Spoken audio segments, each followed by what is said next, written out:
Hello दोस्त, स्वागत है आप लोगों का अपने और हमारे YouTube channel new star coaching centre पर। तो चलिए आज आपको मज़ा आएगा क्योंकि ये पुत्र वियोग जो क्लास 12 का ऑब्जेक्टिव क्वेश्चन लेके आए हैं, पता है ना। ये पुत्र वियोग इतना इंटरेस्टिंग कविता, आप लोग एक बार ज़रूर आग्रह करते हैं आप लोग पढ़िएगा इसे। तो ऑब्जेक्टिव हम इस पर करा दे रहे हैं और अलग से इस कविता के भाव को समझा कर एक वीडियो डालें, आप लोग सब्सक्राइब करके जाके देख सकते हैं। तो फर्स्ट क्वेश्चन लेते हैं। पुत्र वियोग शीर्षक कविता किसकी रचना है? तो सुभद्रा कुमारी चौहान, जो बहुत ही महान कवि रही है, कवित्री रही है। अगला है सुभद्रा कुमारी चौहान का जन्म कहाँ हुआ? तो इसका राइट आंसर इलाहाबाद यानी उत्तर प्रदेश में।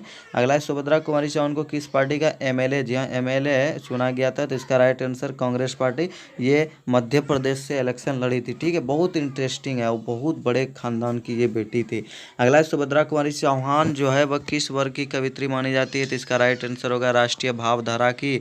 उसके बाद है सुभद्रा कुमारी चौहान की कौन सी कृति निम्नलिखित में नहीं है? तो इसका राइट आंसर होगा प्रायश्चित। उसके बाद है सुभद्रा कुमारी चौहान की कौन सी कृति है? तो इसका राइट आंसर सभा के खेल। उसके बाद है सुभद्रा जी के साहित्य में अपने युग के मूल उद्देश्य उसके भिन्न भिन्न रूप अपनी आमरहीन प्राकृत शैली में प्रकट हुए हैं, यह किसका कथन है? तो इसका राइट आंसर होगा मुक्ति बोध। किसका होगा? मुक्ति बोध का, ठीक है। चलिए अगला क्वेश्चन हम लोग लेंगे।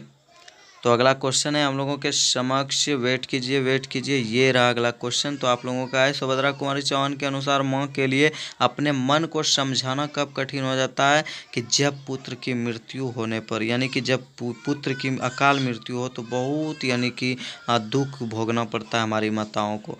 अगला है पुत्र वियोग शीर्षक कविता में कवित्री का खिलौना क्या है? वह खिलौना किसको मानती, किससे प्यार करते? तो इसका राइट आंसर उनका खुद का पुत्र। अगला है सुभद्रा कुमारी चौहान अपनी पढ़ाई छोड़कर किस आंदोलन में सक्रिय भूमिका निभाने लगी? तो इसका राइट आंसर असहयोग आंदोलन, जी हाँ, जो महात्मा गांधी द्वारा चलाया गया प्रथम आंदोलन था।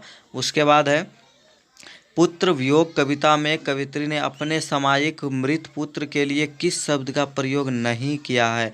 खिलौना तो किया है, छौना भी कहा है, प्यार से खोया धन भी कहा है, लेकिन अनमोल रतन इसमें नहीं कहा गया उसको, ठीक है।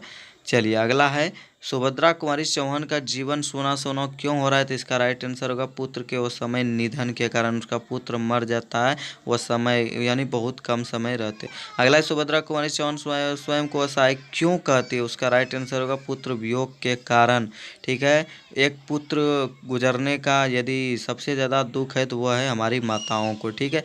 अगला है पुत्र वियोग कविता में कवित्री के किसके लिए पत्थर को देवता मानकर पूजा करती है? तो वह पुत्र के लिए पत्थर को भी देवता मानकर पूजा करती है, हमारे पुत्र को बचा लिया जाए। अगला गुलामी का नशा किसकी रचना है? तो इसका राइट आंसर होगा सुभद्रा कुमारी चौहान, इसमें गलत है। सुभद्रा कुमारी चौहान के पति का क्या नाम था? ठाकुर लक्ष्मण सिंह, ठीक है, याद रखिएगा। और अगला है बिखरे मोती क्या है? तो बिखरे मोती जो है वह कहानी संग्रह, जहाँ कहानी संग्रह। उसके बाद देख रहे हैं कि सरोज स्मृति किसकी रचना है? तो इसका राइट आंसर होगा निराला जी।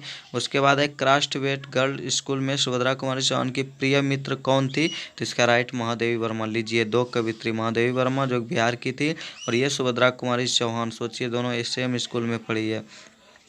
और अगला है सुभद्रा कुमारी चौहान का प्रतिनिधि कविता संग्रह कौन है? तो इसका राइट आंसर होगा मुकुल। क्या होगा? मुकुल, जी हाँ, सुभद्रा कुमारी चौहान का प्रतिनिधि कविता संग्रह कौन है? मुकुल, ठीक है। चलिए अगला क्वेश्चन देखते हैं हम लोग। तो अगला क्वेश्चन है सुभद्रा कुमारी चौहान का जन्म कब हुआ था? तो इसका राइट आंसर होगा 16 अगस्त 1904 को। उसके बाद है सुभद्रा कुमारी चौहान के पिता का नाम क्या था? तो इसका राइट आंसर होगा स्वामी रामनाथ सिंह और पति का नाम लक्ष्मण ठाकुर लक्ष्मण सॉरी और सुभद्रा कुमारी चौहान के पिता का नाम ठाकुर रामनाथ सिंह, बहुत बड़े परिवार थे। अगला है सुभद्रा कुमारी चौहान की लिखी कविता कौन सी है इनमें से? तो इनका राइट आंसर होगा पुत्र वियोग। कौन सा होगा? पुत्र वियोग। अगला क्वेश्चन हम लोग देखेंगे, है ना। तो अगला क्वेश्चन है पुत्र वियोग शीर्षक कविता किस काव्य संग्रह से ली गई है? तो इसका राइट आंसर होगा मुकुल से। किससे लिया गया? मुकुल से। अगला है कुली प्रथा किसकी कृति है? जो कुली प्रथा जो है यह किसकी कृति है? तो इसका राइट आंसर होगा ठाकुर लक्ष्मण सिंह की। अगला है पुत्र वियोग किसकी रचना है? तो इसका राइट आंसर जो है वह होगा सुभद्रा कुमारी चौहान, ठीक है। और चलिए अगला क्वेश्चन हम लोगों के सम्मुख अब पुत्र वियोग से बस यही। अगले वीडियो में फिर मिलेंगे इसी तरह ऑब्जेक्टिव क्वेश्चन के साथ। आप लोग को केवल बार बार सुनना है, आपको याद हो जाएगा स्वतः, ठीक है। चलिए गुड बाय।